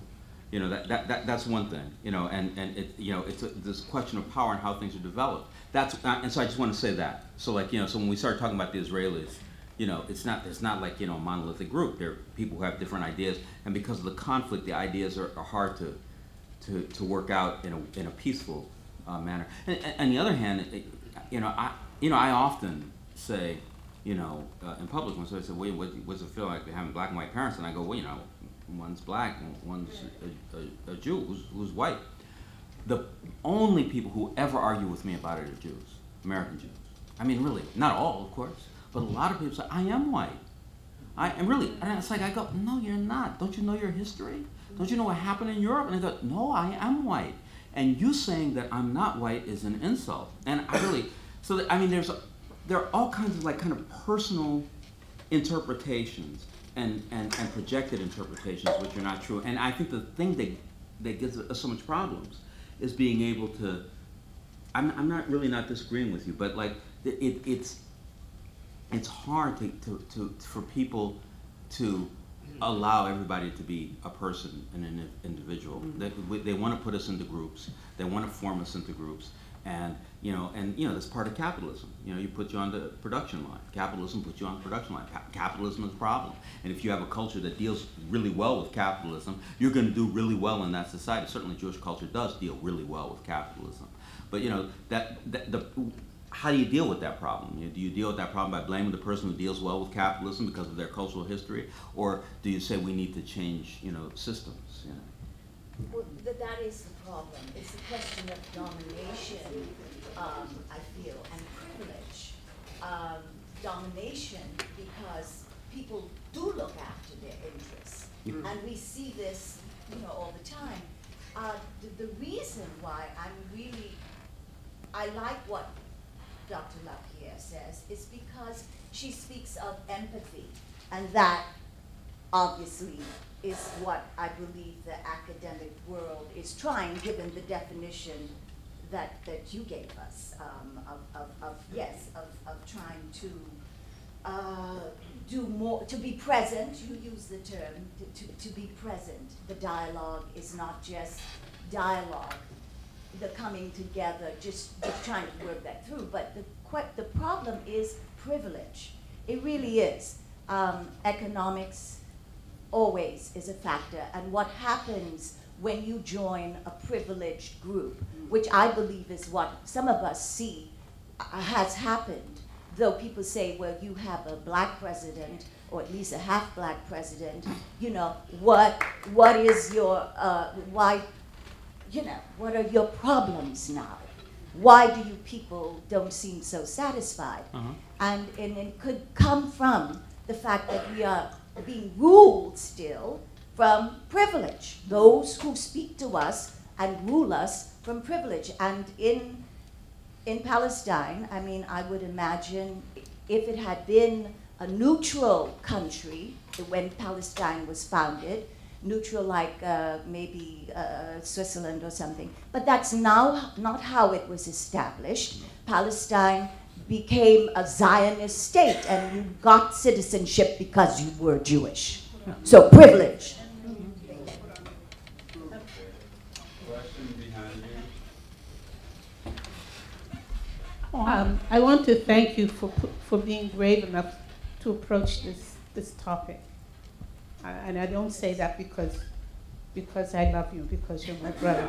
I'm brave. I just had Black Panthers the other I know you're brave because Oh, that's not stand brave. strongly behind you, and anybody who comes to you has to come through me. So, having said that, That's good. no. Having said that, seriously, it is difficult. And what's difficult is that I'm generalizing without apology. So generalize back, okay? Because always there's individuals. So I'm generalizing on purpose. Generally, when African people try, and I use with a capital T, try to explain some aspect of their lives, which is not necessarily governed by impoverishment of ideas, of hopes, of dreams, wealth, etc., because we are extremely rich. When we try, and we speak, whether it's an Italian or an Irishman or a Britishman or a Frenchman, somehow, generally, it is perceived as a complaint, as another part of the victim narrative. And then on the other hand, how many presentations of the victimization of Jews do we see in the Hollywood, in the newspapers? So many. And we become immobilized so that when we try to speak, it comes off. If we don't start off by saying, that was horrible, of course it was horrible. If we don't say it right away, we're kind of put up against the wall. And then out of that comes this accusation, which I think is really, really sad, anti-Semitism. When you use that phrase, you almost shut down dialogue. And so then we start to going tit for tat. And of course, that doesn't get us anywhere. So I would like to suggest that we do think about what was earlier mentioned, I believe by Dr. Lettering-Lewis. If we want to talk about when did it all start? We've been loving and wonderful to each other, all human beings, and we've been horrible to each other. But the Holocaust of things that happened to people of Jewish culture, not necessarily religion, but Jewish culture, in Germany in particular, was very systematic. And we had so many examples of human genocides, which never got even called genocide, never mind being called the Holocaust. Mm-hmm. In Germany, in German West Africa, in German South Africa, the Belgians, 23 million people. Now the Germans are finally admitting that there was a genocide in Southwest Africa. I mean, those things stick with African peoples. We don't have any way to say it other than tit for tat. We don't want that. We want a kind of a reciprocal kind of exchange, so that we can all, and for me, that is where the problem is. I don't want to go tit for tat. I suffered more than you did. You suffered more than me. Yeah, that's really. That doesn't get really us anywhere. It's I like really silly. want to go past that. Yeah. Mm-hmm. I really want to go past that. I really want to get to some serious kind of discussion, not necessarily debate, a real discussion where we accept the humanity of everybody in that, good and bad. We don't have to be perfect in order to be worthy of being a human being. And I think what we're doing now is we've created a perfect person. We cannot criticize Jewish people in certain circles. We can't. That's a political fact. And that has to stop. And if you can patronize or demonize black people, that's acceptable. That has to stop. Yeah, both of those things have to stop. Both of them, absolutely. Yeah. Both of them have to stop. So I'm encouraging all of us to accept the bravery of this discussion and try to find a moment at which we can both recognize each other without having to demonize or to make us into saints, but to really see us as human Except beings that capable he's of the war. same. He is the same. He's my intellectual But other than hero. that, the rest of us don't and have you to. are you are my brother in spite of all. Thank you.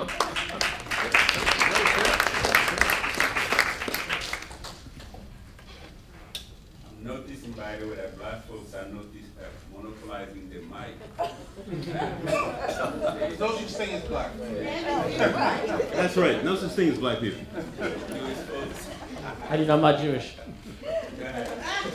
Okay, anyway, just a quick couple comments. One, I thought it was interesting what Mr. Mosley said about the arguing with a lot of Jewish Americans about being white, and I think it is sort of odd that if you're a Jew of European descent, no one really questions your Jewishness. But like talking about France, there are plenty of Moroccan Jews in France, and it's odd that like if you're a person of color who's Jewish, everyone questions you. And I think that's pretty ridiculous. That being said, my main thing was I want to talk a little. You mentioned something about jazz, music in the film industry. I want if you can comment about how jazz before it was so affluent and expensive, and everyone goes to see it. Before it was as sort of so-called legitimized as it is now, and also and a lot of Jews were involved in it reaching the quote-unquote masses, i.e. white Christians, I suppose, in rock and roll before it became white music, when people in the South were very adamant against their white children listening to this black music, and you had people like Alan Freed and Chess Brothers, and how they were sort of a catalyst to help. And they were also, they blamed a lot of Jews for bringing the black culture to their so-called pristine white folks. And the music question, and also the film industry, obviously that's a big bone of contention. A lot of the Jewish moguls in the film industry producing so many horrendously racist films and depictions against black folks. And you have Birth of a Nation, Jazz Singer, Gone with the Wind, and a myriad of others. Could you talk a little bit about why, was there a lot of protest from a lot of other Jews about that, or was that something like just trying to fit into the American, I just want to be white and accepted, so I'm going to hate black folks as well, and do like the Irish and Italians who were discriminated against and become a conservative and be racist? Very good. There's one who's going to say it, but answer that. You're going to answer that one. You're the film man. Just the film question. If you look at Birth of a Nation 1915, the response to Birth of a Nation was the birth of a race sponsored by NAACP blacks and Jews. So you can go on like that. But it's categorized as a great film in film history. Actually, they've actually uncategorized it. They've actually been uncategorized. Oh, okay. Actually, it's an interesting notion. Like there's the when you see an industry where there are a lot of Jews in the industry, you call it a Jewish industry, but it's not. The film industry, I mean, like, Joe Kennedy was big in film, and there are a lot of like people who were like, who were, of the Christian faith, various aspects of it, who were like, big in film. And there's a lot of us. I was watching a film by the younger Wayans brothers the other night, which is so unbelievably racist.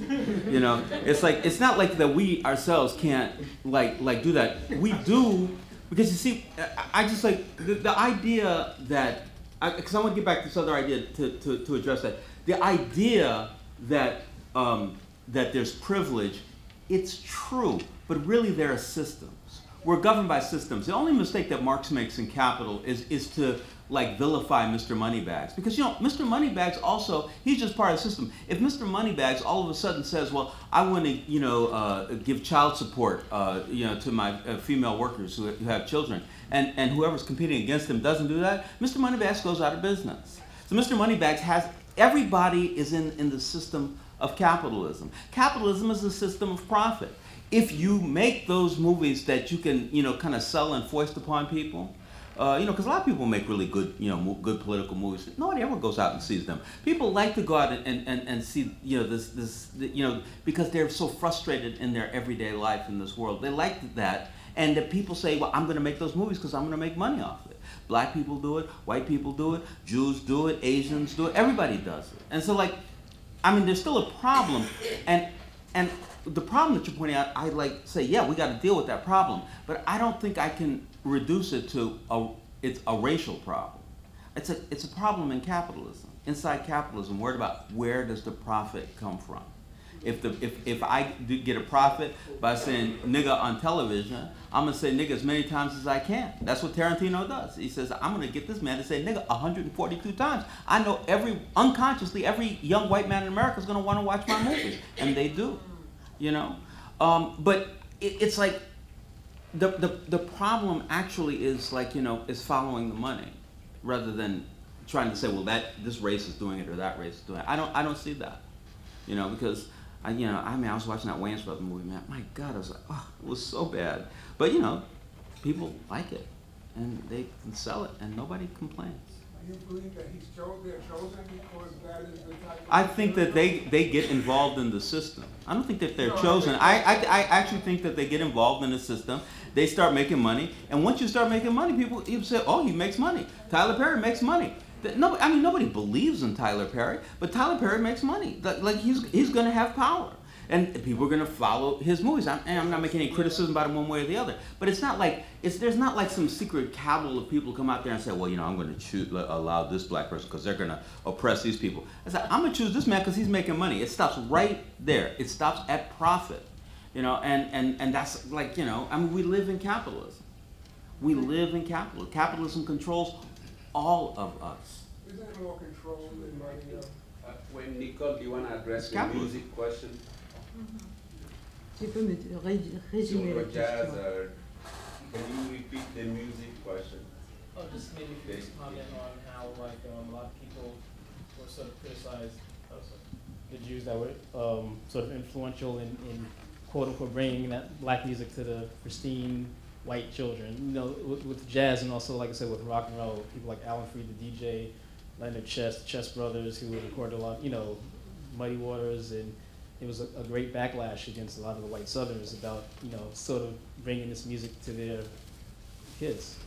Il y a une critique surtout de la part des Blancs du Sud, que les Juifs et les Noirs amenaient le jazz et la musique, le rock, à leurs enfants pour les corrompre. Ah oui. Voilà. Mhm.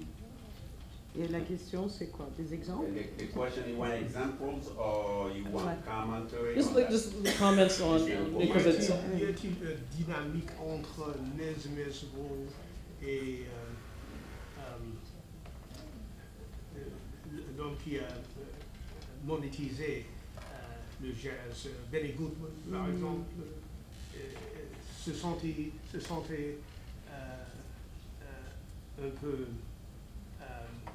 désolé par le jazz accaparé par le Goodman et les autres blancs qui l'a modifié.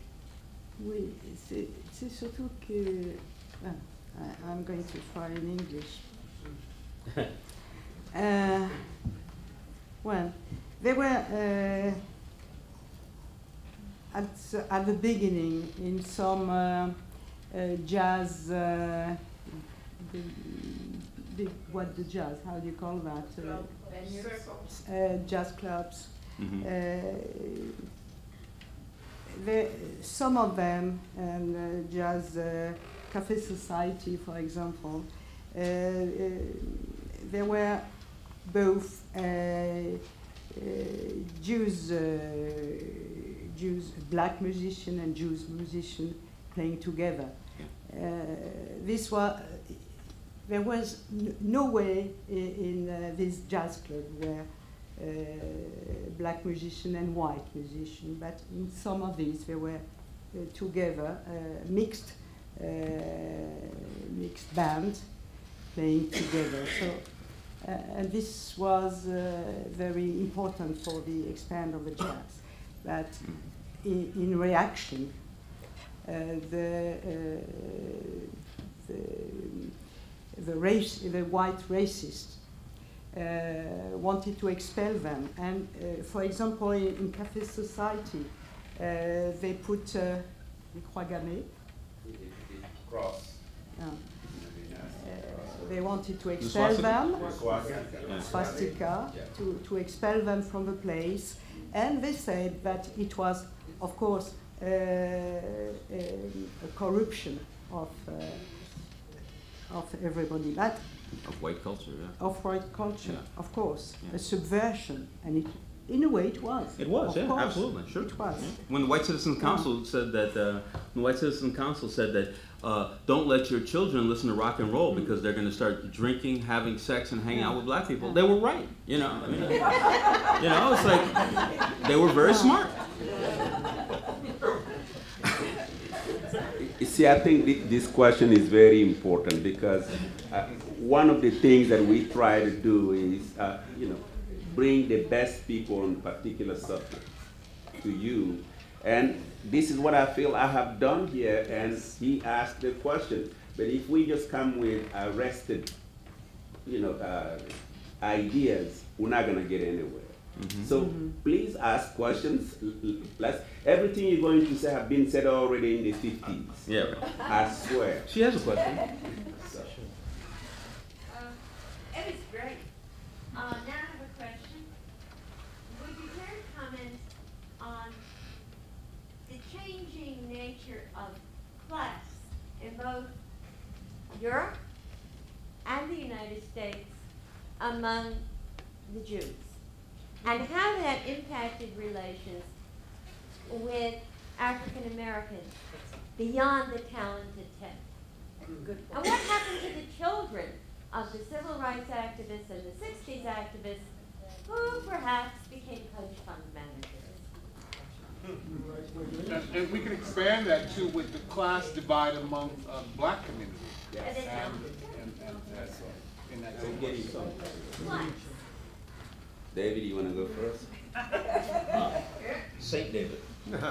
Well, I don't want to be crucified. No. It's actually quite good.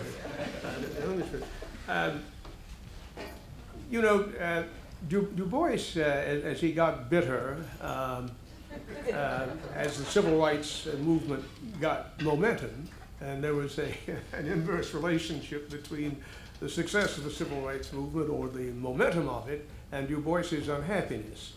And so, of course, finally he left. He said, you know, I'm out of here. You people are really going nowhere. But his going nowhere was, he wrote in Battle for Peace, one of his last books before he exited, and he said that, is this what it comes down to, that all the toil, the tears, and the organization has resulted in the possibility that we can now support the American empire domestically and internationally, and that this class division, which he predicted within the African American community, would accelerate, and it would have grievous consequences. That is, he thought that. And E. Franklin Frazier, I think, in rather a more Bowdlerized way, shared that with his famous ribald satirical Bourgeoisie Noire, which he had to publish in French, didn't he, first, before he could release it here. Well, but my friend Walter will say, but we live in capitalism, you know, and Du Bois was unhappy, but it was inevitable, and Obama represents, of course, the cynosure of that class success, and that's part of American exceptionalism, and that's all to the good. And that's probably okay, except that if you have extremes, then you create problems that become less and less manageable. For example, the Great Recession destroyed a great number of lives that now can no longer be counted. I mean, we've noticed that people who are on various forms of support, federal subsidies and state subsidies, no longer figure into our metrics about employment and unemployment. Well, they are millions, millions. And if you add those numbers, well, you have something that approximates the Great Depression. Yeah, all right, but we're all happy. The market is great. There's Tyler Perry making money. I went with my wife yesterday to a matinee, which I commend to you, and it runs next week. Motown. Boy, is that an encapsulation of black capitalism, and it's well done. It's really well done. So what's to be unhappy about? It's great. I just don't know. But of course, democracy is gone. It is gone. That is, the idea that we can control our destiny is hilarious. Absolutely. And so now, and so we can live with it or suffer from it. That's all I can say. I just want to say, like, you know, just to you know, I mean, there are systems, but there are a lot of systems. Like, for instance, there are cultural systems. Like, you know, for one thing, like, you know, it's true that, like, you know, certain cultures do really well in business. They're made for business. My father, when I was a kid, he took me and said, "Well, do you see that building?" I said, "Yes, Dad." I said, you know who built that building? I said, no, Dad. He goes, Koreans built that building. And I said, oh. And he said, they built a whole bunch of buildings around here, Los Angeles. I said, you know how many buildings black people built? No. He goes, none. You told him about the pyramid. Yeah, well, but he was talking about there.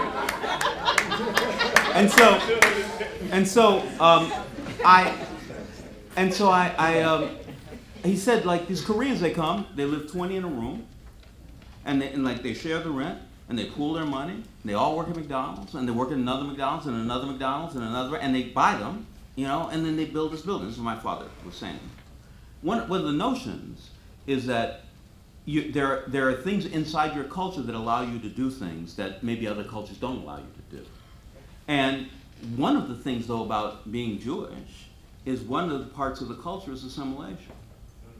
And assimilation, regardless of how much money you make. I mean, I think the thing about getting wealthy is an issue, but it's also a thing of feeling safe in assimilation in a false way. Because the German Jews assimilated, but that didn't save them from getting killed by Hitler. And so I think that part of the cultural thing is not necessarily based on money or capitalism, but on the ways in which people act. So the children and the next children begin to identify with the culture in ways that they don't even know that they're doing.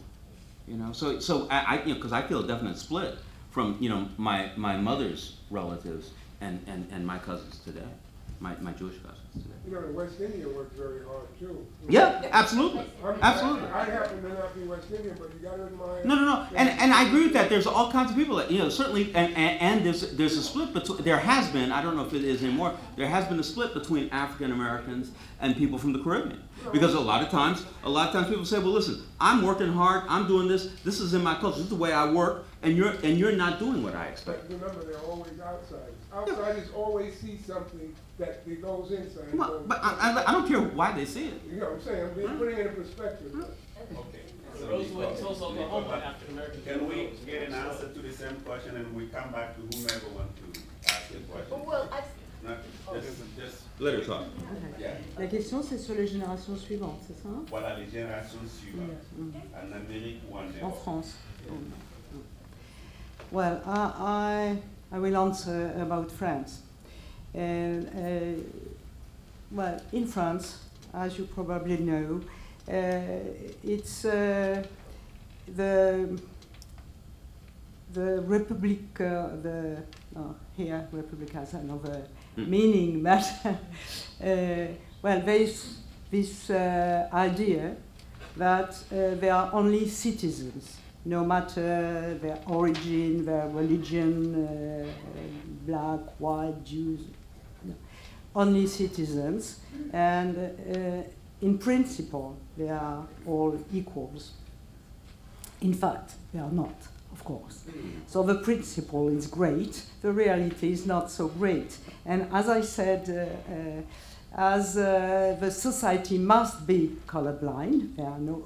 In France, for example, we don't use the term race. Nobody, and especially the anthropologist, the intellectual, we don't use race because there are no races, so we don't use the term. Of course, it's quite naive because it's not because you don't use the word that there is not racism and such things. But it's a way to say there are no races. This is the way it is, but recently, I should say since 2005, a black movement emerged in France. There were few events which push it up. Different kind of events. Some events where il y a eu des incendies dans des foyers. Des incendies, yeah, burnt, and people, very poor people living in this place were black people. and they were killed. And this was a shock, this one thing. But there was also a movement in the black elites in France, fighting especially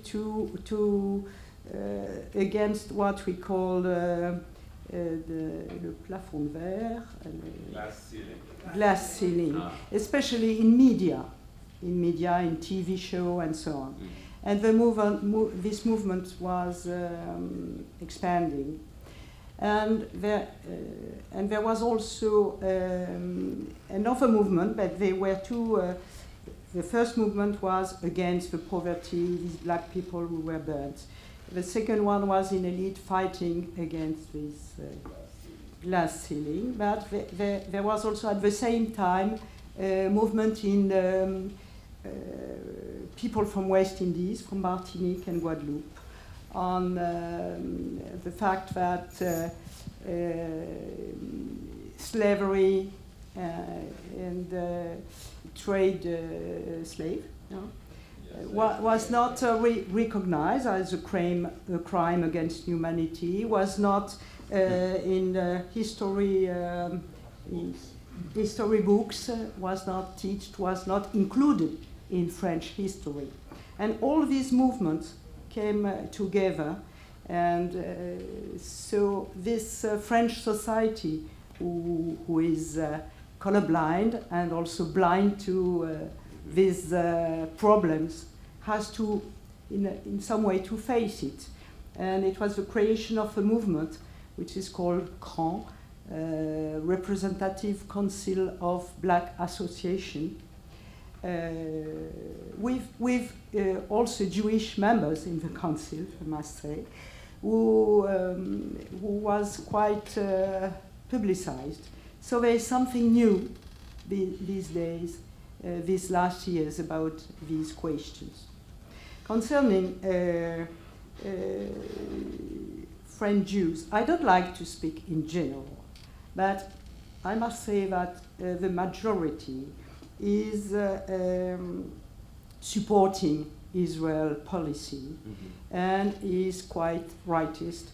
And there are many reasons for that, but one is that a part of the Jewish community in France comes from North Africa, from Algeria, from Morocco, and so on. And, well, they are in a way post-colonials, you know, and so they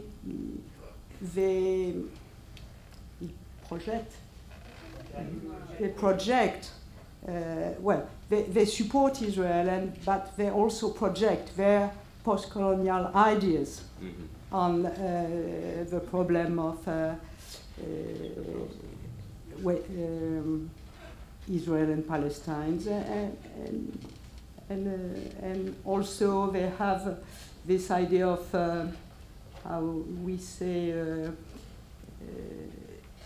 Islamophobia. You say that, okay? Yeah, and this is really a problem. Okay, Yemani, can I get 3 more people because we're running out of time? So, 1, 2, no more hands. I got you. Okay, yeah, go ahead. Professor Lapierre, I wonder if you could comment on the relationship between empathy and power.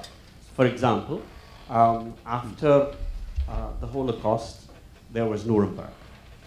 Nuremberg.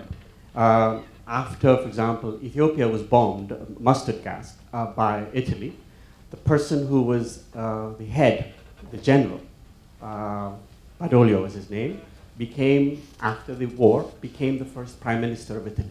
Wow. In South Africa, at the end of apartheid, we had Truth and Reconciliation Committee. In the United States, for example, in terms of slavery, the reparation question is looked at very, very differently. So I wonder if you can comment on the relationship between empathy and power. Okay, your question?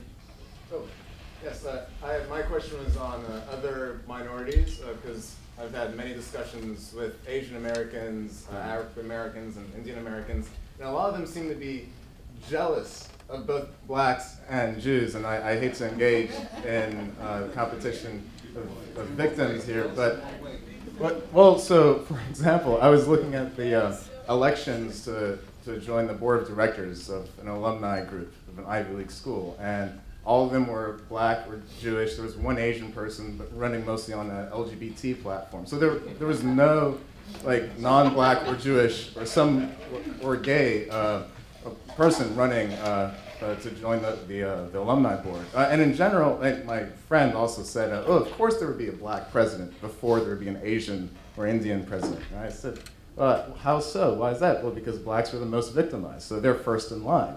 The others will follow afterwards. Native Americans? Possibly, yeah. So I guess my main point is... yeah, right, I got it. Okay, I got the point. Yeah, what can we do about the other minorities that are jealous of blacks and Jews? Should they copy us, or should we just try to ignore everything? One last question, because yeah, go ahead. I've been looking for a word that would be about a positive exchange between people from different cultures. I mean, we have colonialism, we have all sorts of power disparities, but what about when people come together in a positive way? Children. Children. Well, that's coming together in one way, but... It's very positive.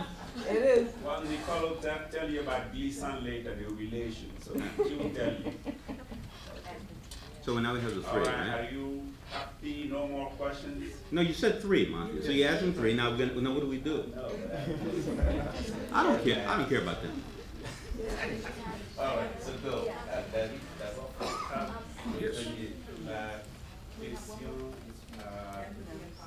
Empathy and power. Empathy and power. Oh. What did you say? Yes, well, it was I who dissented from your empathy, didn't I, by saying that it was insufficient as an explanation of the need and the description of this collaboration between Jews and people of color. Well, I think it's a good dichotomy, and I think it's instructive. I don't think I would add much to it. Without power, empathy is simply charity, and without empathy, power is exploitative. And I think that combination is one that we must search for. Myself, however, I'm more for power.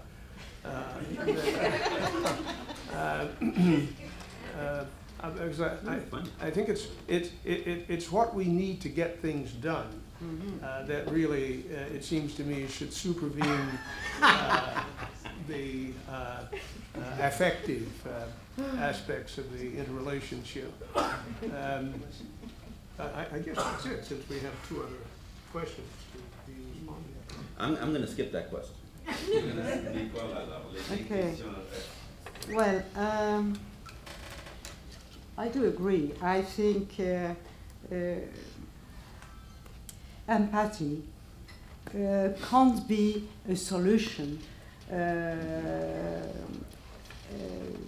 for politics and pour les relations de power relation. Power relation. Of course not. Of course, it could be completely naive to think that we can change the world with empathy. Of course not. But I think also that an ideology, even to change the world, without empathy, could be dangerous. I give you an example coming from Aimé Césaire. When Aimé Césaire sent his letter to the Communist Party in France to say that he wanted to give up. He disagreed. He wrote this public letter. And he said in this letter, something against, how do you say that? Let me.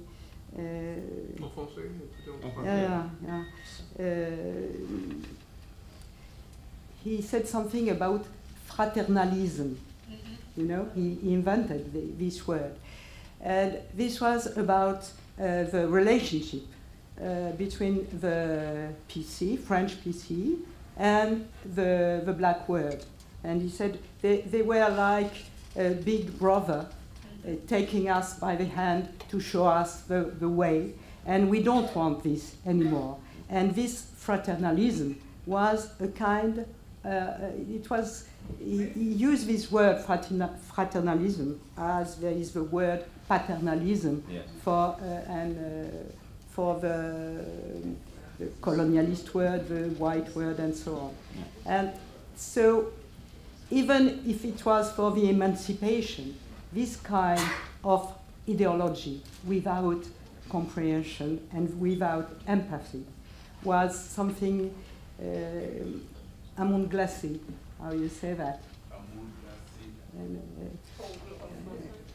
Cold love? Yeah.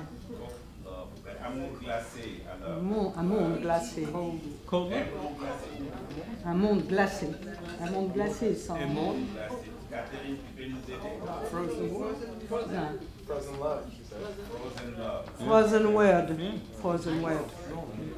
Oh, okay. So we're going to do the next one? Monty, then we're going to do the next question? I think we should do that question about... I'm going to do it. Are you trying to leave me? You trying to fraternalism on me? You know, I'm from Los Angeles. And in Los Angeles, it's interesting. It's very different than New York. Los Angeles in 1945 had like, 200,000 people. It's grown 100,000 people in population every year since 1945. 100,000 new people in LA. Most of them not born there. Just like moving in. Because of that, it was growing really fast. They had to build schools, build streets, build houses. They had to work. Everybody had to work. And it wasn't like here. Like here, I used to go to a place where the electricians union would meet. Electricians union, not only was it all white, it was all white Irish. The white Irish owned the electricians union. Different people, different groups own different things. It's only recently that people have been complaining about the fire department. It's like, how come there's all these white firemen? How come there's, no Puerto Rican firemen? But in LA it wasn't like that. They hired you. If you're a white person going to say, I'm not going to work with that nigga there. They said, well, man, you're not going to work then because I need people to work. I'm hiring people. I don't like them either, but I'm going to hire them. One of the things that happened before 1965, all the people of color identify with each other. We worked together. We hung out with each other. We did stuff together. We saw in each other the same problems. We came from different cultures and stuff like that. We knew that. We lived slightly different, though most Hispanic and blacks lived together. And then the riots came, and the riots really highlighted black life, black struggle, black history, black problems. And that separated everybody. All of a sudden, people were on different sides. We were fighting each other. We didn't like each other anymore. And it was a really kind of interesting kind of notion. I felt it really strongly. People started drifting away from each other, becoming more and more segregated. I mean, we were already segregated, but we became more segregated. And I think it's a really interesting question, and the more that it's true, it's the more that we don't understand who we are. When we start to, because, I mean, we believe things like, wait, there can't be a Chinese president. There can't be a Jewish president. I mean, there'd be a black president before a Jewish president. That's just accepted, And the notion of it is a notion of what you're pointing out is an intense racism that lives so deeply in all of us that there's almost conceptually no way to get out of it. When you kind of look at it, you say, wow, man, how do I get out of this? How do I get out of here? Well, I'm gonna close by thanking my colleagues. I think that in spite of I'm not finished. I'm not. Don't applaud.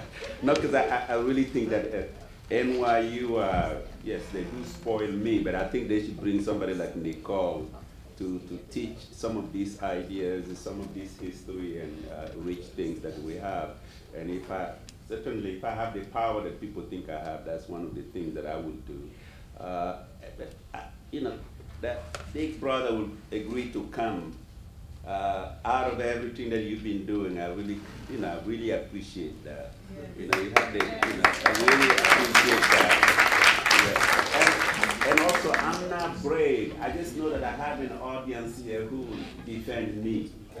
So it's not that I'm brave, but I know that, no, but the majority will, Rashida is my sister, and many of, so they will defend me. She's armed too. So that's why I can do what I want to do at any time. I have backing, so, and Walter, merci. Merci beaucoup. Et Nicole, c'était vraiment fantastique. Et la présentation, et la discussion. C'est bien de te voir te battre au milieu des Américains noirs ici. Ça, c'est formidable. Thank you very much. Thank you all.